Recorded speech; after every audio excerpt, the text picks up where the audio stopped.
Hey guys, welcome back to another episode of the OHM Podcast. And today I'm delighted to be joined by Tom Mucklow. And he's a full-time ecom consultant, part-time angel investor, and co-founder at Shopify Plus Partner Agency, Superco.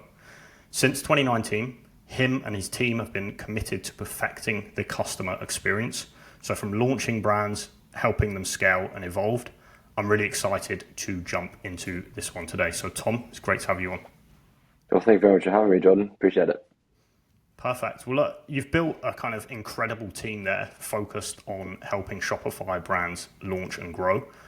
Can you just tell me kind of in your own words what exactly it is you do and what the services you offer at Superco?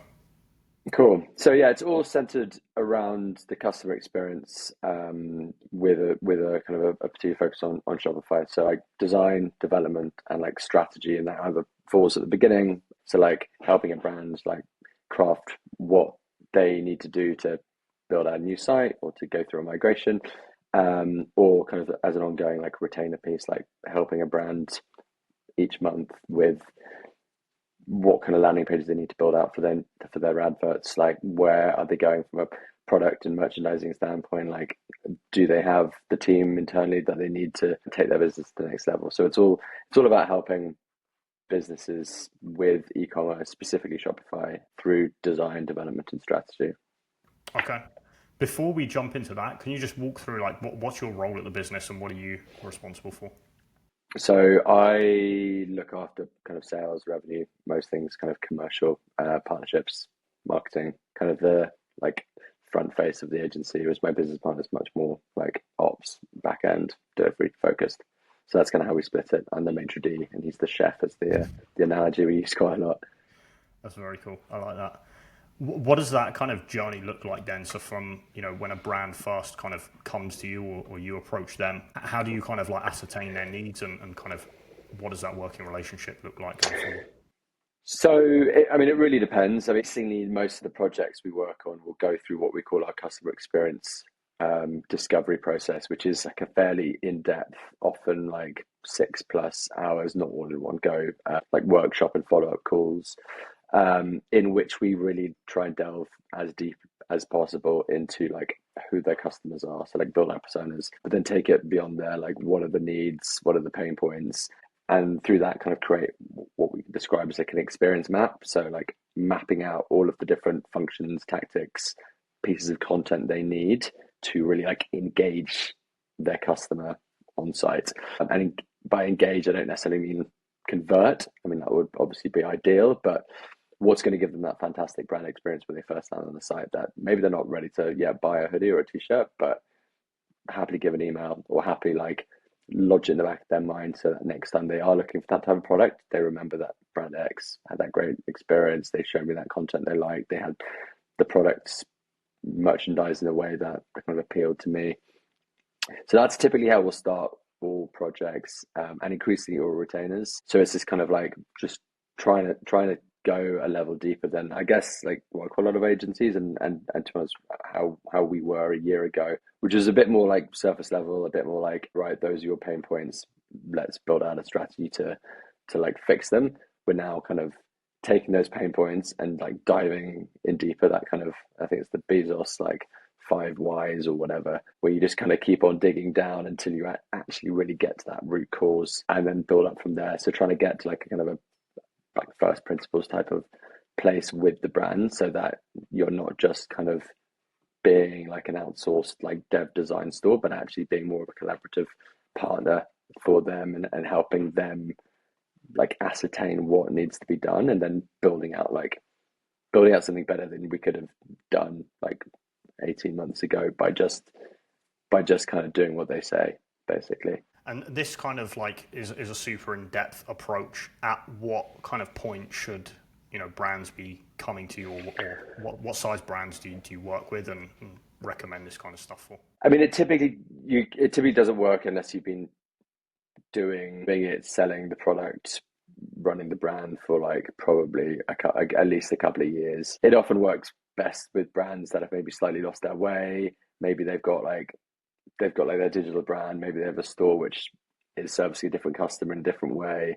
And there's just like there's a few people internally who are all like pulling in slightly different directions. So it's a way of just like pulling everyone all back into the center and like reprioritizing and focusing, normally specifically for digital, but often like some of the deliverables kind of feed out into other channels, other areas of the business. But I would have said probably like you've been going for a few years and you're probably turning over like north of a couple of million. That's the kind of, and the sweet, I mean, it kind of goes up really. There isn't really a top level, not one we've really hit yet, but most of the ones we do, brands are probably doing 5 to 50 million and have been going like 5+ years.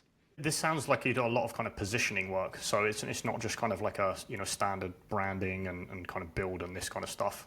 Is that true? Like, do you do a lot of that kind of stuff?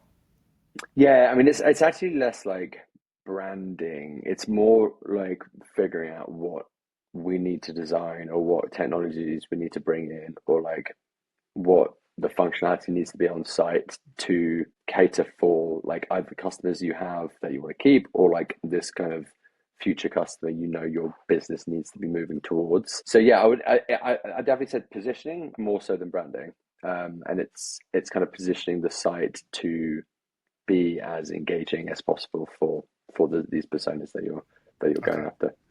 And is it entirely the site? Is that the focus, or do you look at kind of positioning for ads and kind of other stuff as well? The site is definitely the focus, but there is normally a ton of like other things that come out of it. Ads definitely, I mean, that's kind of downstream from the site or upstream from the site, however you want to look at it. It's all interrelated. I mean, we've had it before where we've like the brands ended up changing like a product, like an actual physical product from like how we were like looking at some of the customer data and how people were like subscribing to a product. So it definitely touches on all facets of the business, but it like the core of it is around focusing on how to design and build out a new website or how to kind of keep pushing the website forward. And yeah, we regularly do bring in like other partners if something comes out of the workshop that is like, oh shit, you really need help with like your TikTok ads, we would bring in a partner at that point. So it surfaces a lot of things that maybe the brand hasn't thought about, or maybe they have thought about but haven't necessarily articulated or haven't like brought up to senior management. So that's kind of, that gets pulled out in what we call the definition statement at the end, and it's basically a big long list of recommendations that comes with this experience map, which basically forms the basis of the site. Okay. And when you're talking to brands and having these kind of initial conversations, how open are they to what you guys offer? And yeah, do they know that they need help kind of fixing this, or yeah, what does that look like? I mean, it kind of depends. I mean, it's as like most agencies transition. Like, I mean, we started this 4 and a bit years ago, and we were like kind of shooting from the hip. Everyone was like a small brand, a small founder-led brand, hadn't been going around for very long, and those were our clients then. And like over the period, our clients have just kind of got bigger and more complex, more willing to pay, more like having like a deeper requirement for this type of thing. All the while we've got better at like everything we do. We've hired in better, more impressive people to kind of help support this work. So it's just that kind of like, I'm sure you've kind of seen the same in your agency, like the longer you go, the like things change, and they should change if you're kind of still servicing the same clients like 5 years down the line. You're probably not pushing the boat fast enough, or whatever the phrase is. So we've kind of got to a point now where we're almost like, we'd almost basically tell our client, tell a prospect, no, we wouldn't work with them if they wouldn't go through this process, because ultimately it makes our life so much easier. It means the work that comes out the back of it is so much better. Like the clients 9 times out of 10 do need it, and it means that the rest of the money they spend on a project or on a retainer is much better spent, because we have spent that time up front digging into the brand and basically helping the digital product become as good as it could possibly be. And when you're having those initial convos, are they, saying like, hey, Tom, I've got this problem, I need you to fix it? Or are you kind of like diagnosing and kind of bit of both? Okay. A bit of both. Yeah. They're normally like in a position where they're like, I mean, a common example is I'm on Magento and I need to move to Shopify. Can you help like solution everything and basically kind of do everything. So that's a fairly common one. Another one is like retainers is they actually don't necessarily have like a list of things they need to do, or they have some like high level ideas about where maybe there's potential for them to squeeze out more revenue. But those type of engagements definitely also require a ton of us deep diving and actually figuring out where we can really add value, where we can like really move the needle from them in terms of like revenue, or yeah, just kind of basically that's basically what it boils down to, is like where can we Yep. help the business earn more money. Okay. And I know, yeah, we did talk about this just before the call, but it sounds like what you've done as you've evolved is kind of move away from a productized approach. What you offer is very like based on consultation with the client. Is that true? And if so, kind of why has that happened? I would say it's not, I mean, it's outwardly not productized, but inwardly it is quite productized. Like all the clients will go through the same process, and we are trying to sell it at like a fixed price. I mean, that sometimes will bleed into like it's just as part of a project or is part of a retainer. But I think both things are kind of the same, kind of true at the same time. Like it is more productized, but it's also more consultative. Like increasing the clients aren't just going to like sign up to something off the bat without like us doing a bit of audit, or us really getting into the weeds, or having like multiple calls with me, or like me taking them out for a coffee and talking through all their problems. So it's not as like I wish I could spin up a landing page and sell 100 of these a day, but unfortunately it does require a bit more of like a consultative sale. But the kind of the product is like our side. We're getting very good at like bringing in the team, pulling all the data we need to pull, ask all the right questions, and then delivering something that's really easy to digest for them and for like all their internal stakeholders, so they can all look at it and be like, oh yeah, oh that's really interesting insight, or yeah, I hadn't thought about that. But then at the same time, for us as a team, being like, great, this now maps perfectly onto like a fantastic site we're going to design and build for them. So like that's kind of where the product is. It's more like building really robust process around like the delivery. But unfortunately, it's still quite a consultative sale. But it's good. I mean, I kind of like that part of it. Yep. It keeps the kind of the moat deep or high or whatever. It's not like super easy for anyone to just spin something up and do it. Yeah, for sure. And you obviously talked there before about kind of the initial steps of someone working with you.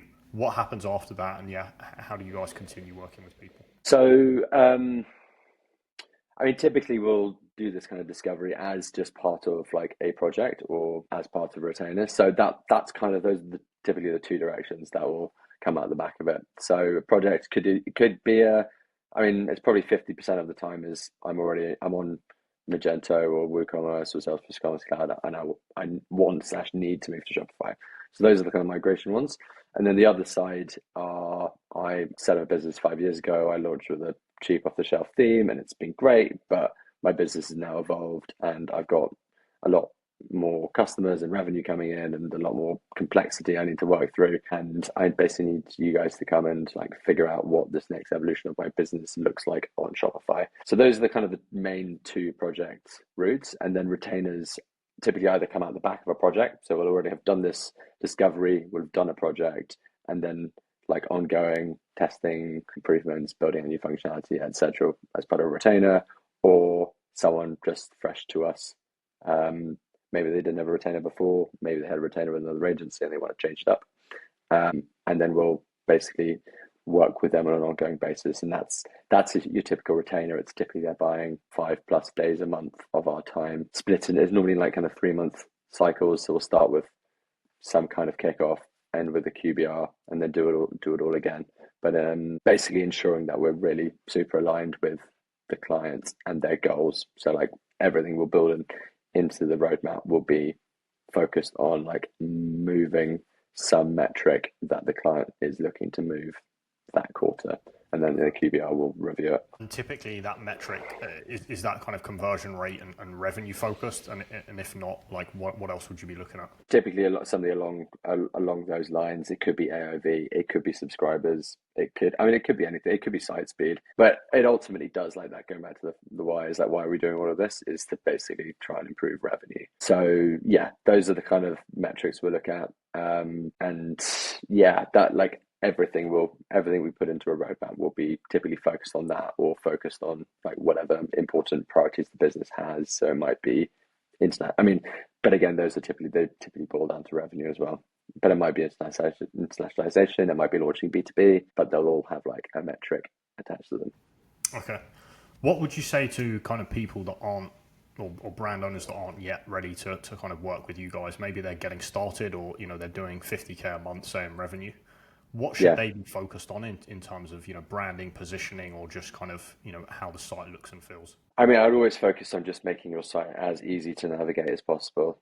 Definitely not like we see so many times, like businesses, particularly if they've kind of done that route fairly recently, will have like 40 apps on the site to like move the needle here, move the needle there. And often like you won't move the needle, you just rack up extra monthly charges, make your site slow, and just worsen the user experience. So probably just simplicity. Apps aren't really, I mean, they help like in the broader context, but adding 40 of them to your site will kill your performance, probably distract you, and will distract customers from what's important, which is buying the product. So just make it really simple. Often when like a brand comes to me and they're like, oh yeah, we'd like a new site, and I kind of tell them the price is where we start. Maybe they're like a new brand or whatever, and they're like, oh wow, that's more than I want to pay.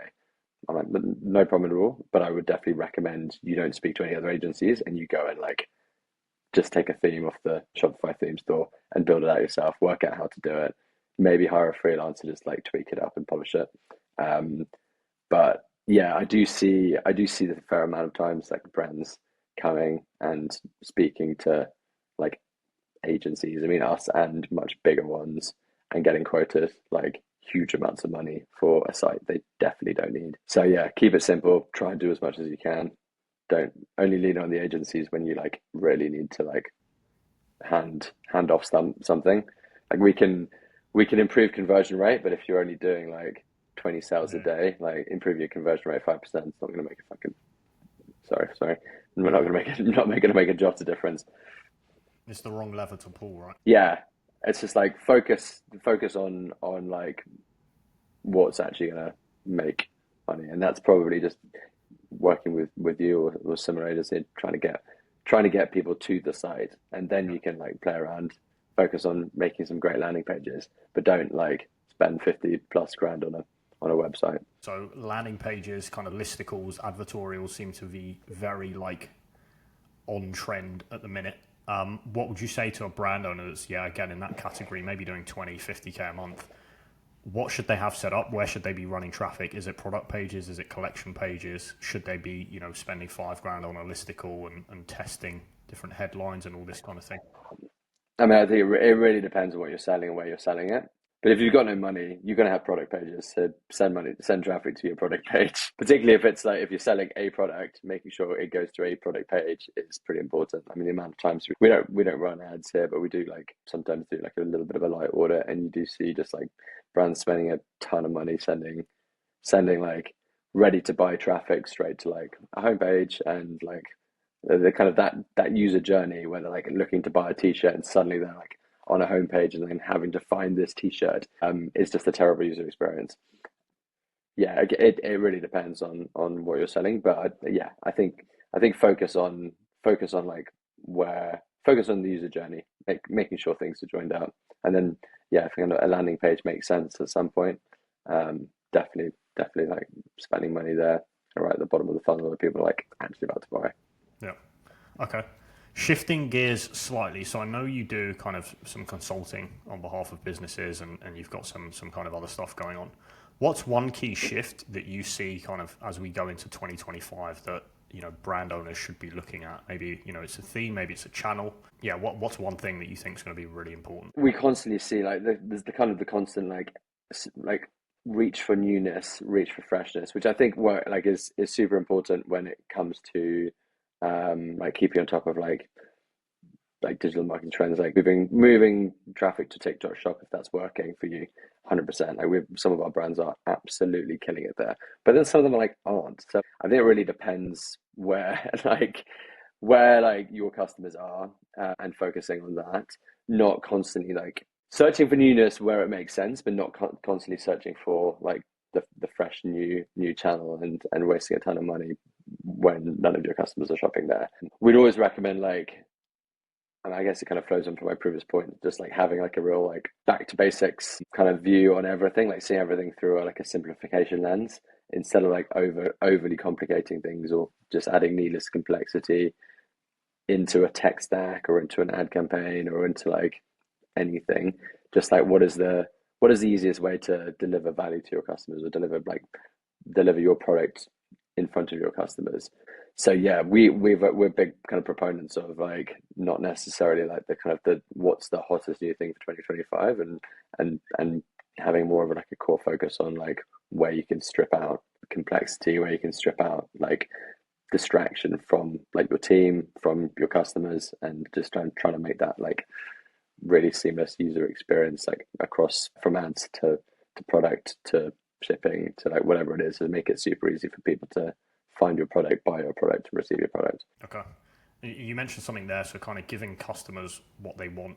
And obviously you talked before about the roadmap and all the work you do kind of planning stuff.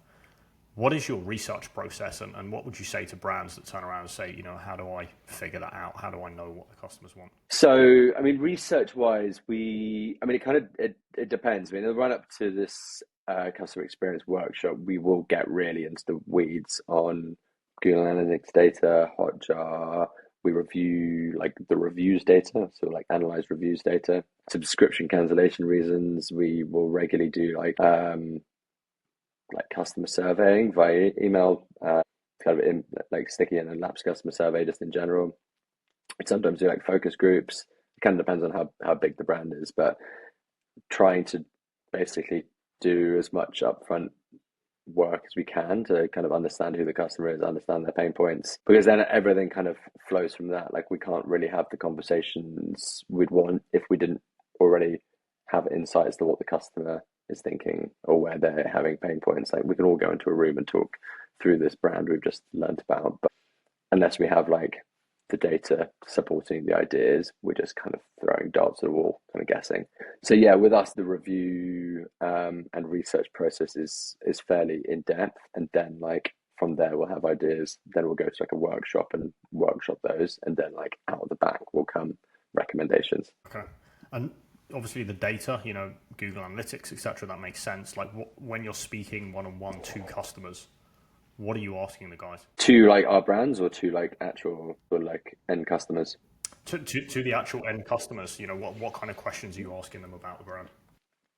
I mean, it kind of depends on maybe what we're looking to solve for, but in general, there's like top level stuff or like, I mean, it's kind of almost like NPSE stuff. Like, what do you think about the brand? I mean, there's the kind of, that's the kind of qualitative type thing where we might get some scores, or we'll just kind of throw in some like, when was the last time you purchased? What did you buy? What did you like about the experience? That type of thing. We'll try and do, sometimes we'll do some more like what do you think about what's the first word you think about when you hear brand X? That type of thing. So it kind of depends. Normally a bit of a mix of everything, but trying to like pull back the curtain a little bit and understand like what the kind of just general sentiment is around it. And then sometimes it's a lot more like tactical. Like it might be like an on website survey being like, how was your buying experience? Were there any kind of technical issues you came across, or how did you find like the product page to navigate? Did you get all the information you needed, like surface at the right time, all that type of thing? So it's kind of it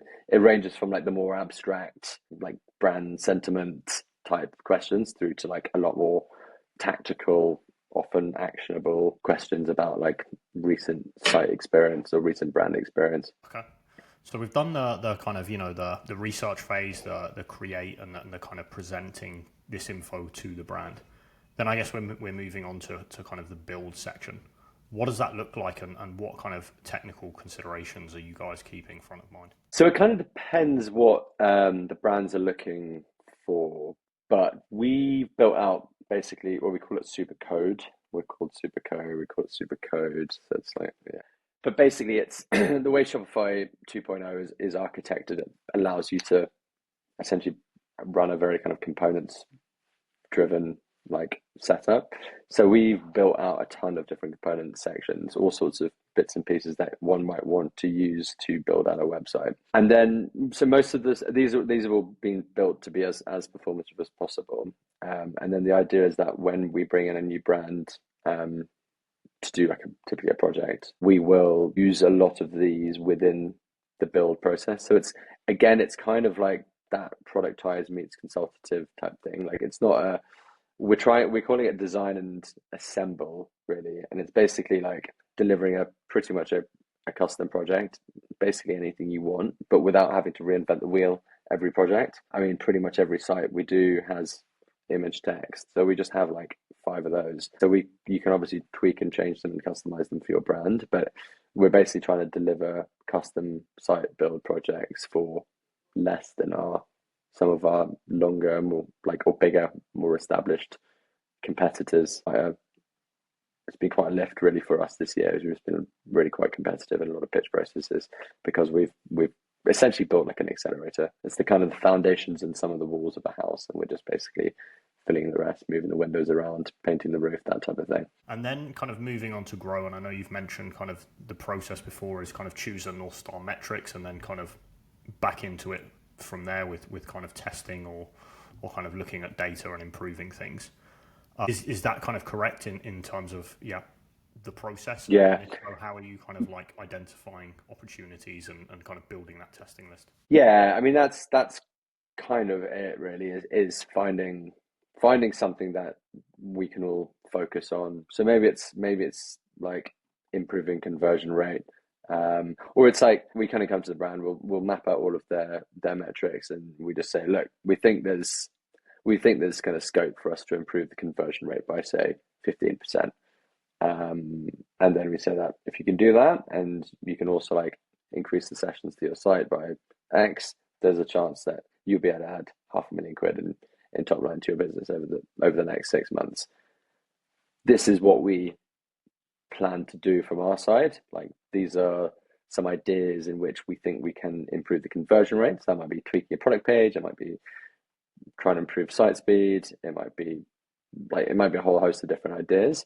And we'll throw those all into a roadmap. We'll throw those all basically into our like planner, which will then work with the client to prioritize. So like where we think we can get the quickest wins, we'll typically do those. But obviously if the client has other priorities internally that don't necessarily align with that, we can move those up and around as needed. But yeah, we'll kind of from there we'll settle typically with like a 3 months worth of work, and then we kind of just get going on it.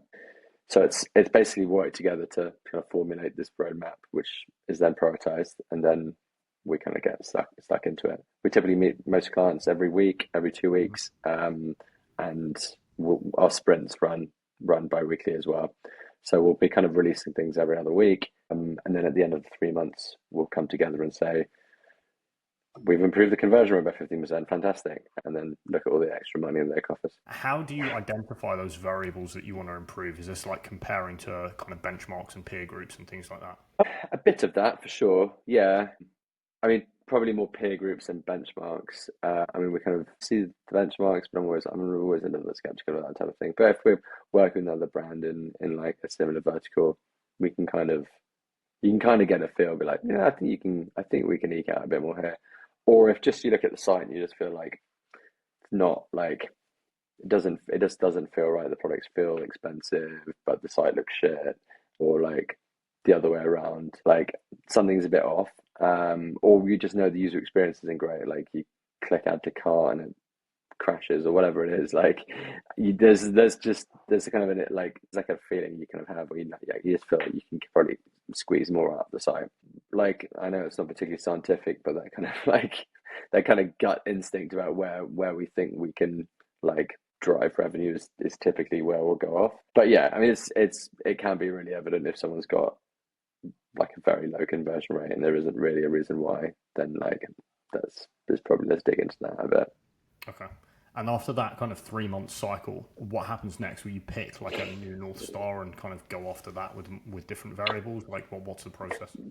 Yeah, definitely. Sometimes it's the same. Sometimes it's just led by like clients' business priorities. Like often this quarter is like, right, get the site ready for Black Friday. So that is typically what we just go after. Like, how can we build out like a faster site? How can we tweak the product pages so that we can show more information there? How can we help them build out a bigger email list, whatever? But yeah, I mean, it typically it is normally all around just like driving revenue. But yeah, every 3 months we'll reassess it, but regularly it will be similar, or it'll be like a larger business priority that we need to look at. So yeah, launching B2B is a fairly common example. Okay. And yeah, just kind of orientate ourselves around that, focus on that, and then do it all again. Okay. What are your views on how brands should approach kind of different platforms? So obviously, you guys are kind of focused on Shopify. There's TikTok Shop, Amazon, all these kind of other marketplaces. When should brands kind of look at those, and yeah, kind of how does that sit within a kind of wider business strategy? I mean, I think not all. You shouldn't be on every platform just because it's quite easy to set up. I think is the kind of the base level. Ultimately, you need to go where your customers are and where your customers are shopping. So we work with quite a lot of food and bev brands who are on Shopify, but realistically, they don't like make that much money through their Shopify. It's normally like a brand exercise or something that like they can point like a Whole Foods buyer towards when he's considering whether or not to stock them in store. They can look at there's a nice Shopify site that you can buy a product from and it all looks fancy or whatever. But realistically, the brand's probably doing 5-10K a month through the store. So it is not a big revenue driver. Whereas their Amazon's probably doing 10 times that. So I think it really depends. I mean, we were talking briefly about TikTok earlier. Like some brands absolutely kill it on that. And if it works, do more of it. But if you've tested it pretty thoroughly and it's not really like picking up, unless you can see a path to it being a successful channel, I think can it and focus where your customers clearly are, which is probably somewhere else. So yeah, I mean, I think the overarching thing is don't try to do all channels just because they're there and they're easy to set up. Like ultimately, you only have so much time in the day, and unless you're like a not GlaxoSmith, like I don't know, like a massive multinational corp, you're not going to have the internal resources to like go after every channel in the same way. So I think just focus on where your customers are, where they shop. And when you say that, like focus on where your customers are, am I kind of extrapolating this correctly? You're saying where you can scale the furthest. Yeah.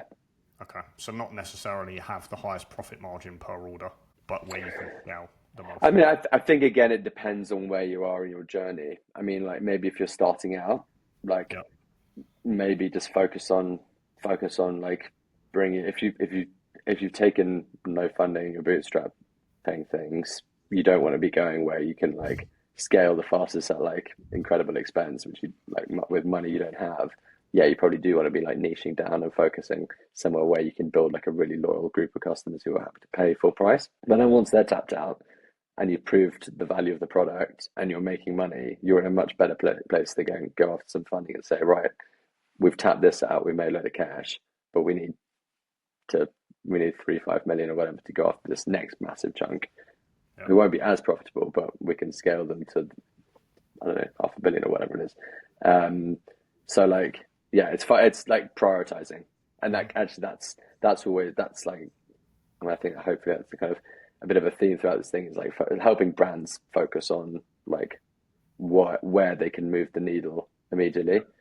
As an agency, like that's me and my business partner's constant job is like helping the team like focus on where we can like move the needle for ourselves the most. Yeah, I think that's kind of what a lot of it all boils down to, is just like having a big cold hard look at everything and focusing on where you can drive most revenue for yourself and for your clients. It seems very much like look at the data, find the North Star, and then simple path to North Star. That's the kind of attack. Yeah, there's a lot of distractions. I mean, like there's so many distractions out there. I mean, what we initially started the road mapping process like kind of probably 18 months ago, just because we had so many like founder-led businesses. We were dealing with like a head of ecom there who would just have to like deal with the founder heard something on a podcast, heard about this app in a blog, and like we're just being pulled like from post to pillar like each week by like, oh, founder wants to try this, oh, founder wants to do that, and like unless you push everything through like a rigorous prioritization process, you actually never get anything done. You end up just like jumping around trying to like whack-a-mole with like founders' whims. So yeah, it's been good like doing this, and then we've also been doing it internally as well. And I think it's given us a lot more clarity about like how we run our business and how we like focus on trying to like make the best use of our own time. It sounds like there's been a lot of kind of growth and change over the past a year. What's next? Where are you guys heading at Superco? More, bigger, better. Yeah, I mean, to us, my business partner and I joke, we're on like iteration 4, I think, of our business. We've been going 4 years. So it's like basically once a year, we've like kind of totally changed how we've been operating. That being said, and maybe this is, maybe I'll look back at the 6 months and be like, God, you were so naive. But I feel like we've kind of got to a place now where product works, team work, got good clients. We just kind of need to like ramp it up a bit more. So I've just taken on sales to help me. We've had marketing in place for about a year and a half, and yeah, basically is looking to kind of add more coal into the fire, work with bigger, more interesting clients, grow our retainer book, start like solidifying everything a bit more. What does that kind of marketing and sales process look like? So I know you're super big on kind of events and conferences and things like that. Is that it? What else do you guys do? And yeah. It's very partner-led is how I'd probably describe it. Pretty much everything we do is like has a partner attached to it. So like our conferences, we put together a conference last year. We're going to do 2 next year, most of which will be paid for by partners. We do event like dinner series, multiple, all of which paid for by partners. We push out content. We send like really nice hampers with this content included, normally inviting people to events paid for by partners. We're basic, I guess, kind of pretty much all of our marketing budget is in ours, which is a good place to be. Allows us to be quite aggressive. For a business of our size, we're spending quite a lot of money on marketing, which isn't necessarily ours. Outbound we do is very like ABM focused. So we're not really doing much in the way of just like cold email, doing no cold calling, but we do like cold gifting, which will typically have like a really nice gift and an invite, like a dinner or an event.